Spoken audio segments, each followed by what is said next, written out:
We've just talked about behavioral security controls. Now we're going to move on to technical security controls. And again, many of the social threats we face can be mitigated by the same type of technical security controls. And again, the threats we're referring to here that we can mitigate are things like identity theft, social engineering like phishing, vishing, smishing, scams, cons, doxing, spam, those sorts of threats. In order to mitigate these sorts of threats, consider using these sorts of technical security controls. The first is use an email provider with security controls to mitigate these attacks. When you're selecting an email provider, consider how well they protect you from spam, phishing, malware, and those sorts of things. Almost all email providers scan the email content for these types of attacks. This is a privacy concern, but it is also a security control. Sometimes security and privacy aren't compatible, and you have to choose how to deal with that. What is more important for you, privacy or security? You have to make the risk-based decision. But you can choose to have separate accounts for separate purposes. So for example, for a more private conversation, you could have a dedicated email where you use GPG, which will give you the privacy that you need, which we discuss later in full detail. And for general emails, where you have less of a need for privacy, you could go for a provider that offers security by scanning the email contents. The big email providers are good with spam, phishing, and malware protection as they have lots of resources to throw at the problem. Apple, Google, Microsoft, Yahoo, etc. They are good for protecting you from phishing and malware, but they are not good for privacy. So you need to choose your provider by weighing up these options between privacy and security. For security, you want a provider that provides some filtering against these social attacks.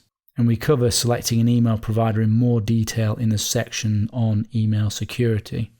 Another control to protect you against these social threats is to use a credit monitoring service that notifies you of credit searches and applications that will help you, particularly against identity theft.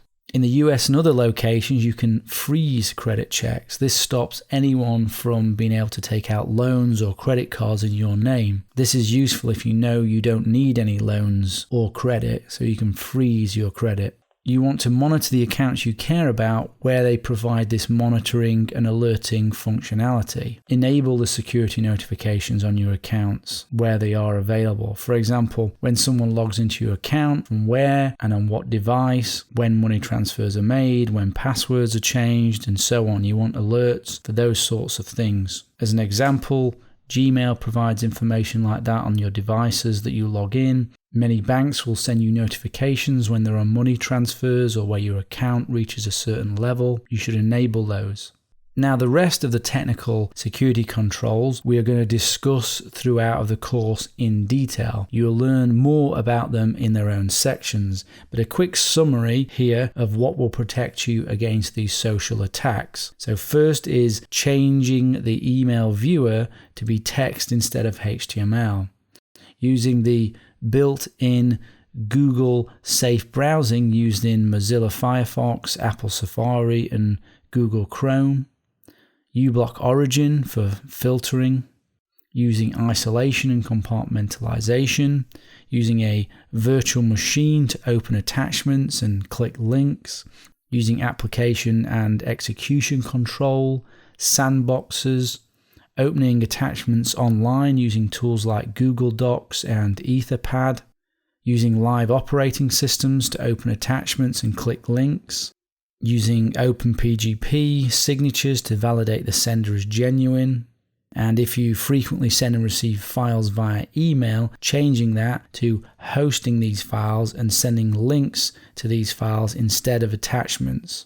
And you could use services like SpiderOak, OwnCloud, or Cfile, enabling antivirus and endpoint protection. But all of those things we go through on the course, but they particularly do protect you against these social attacks.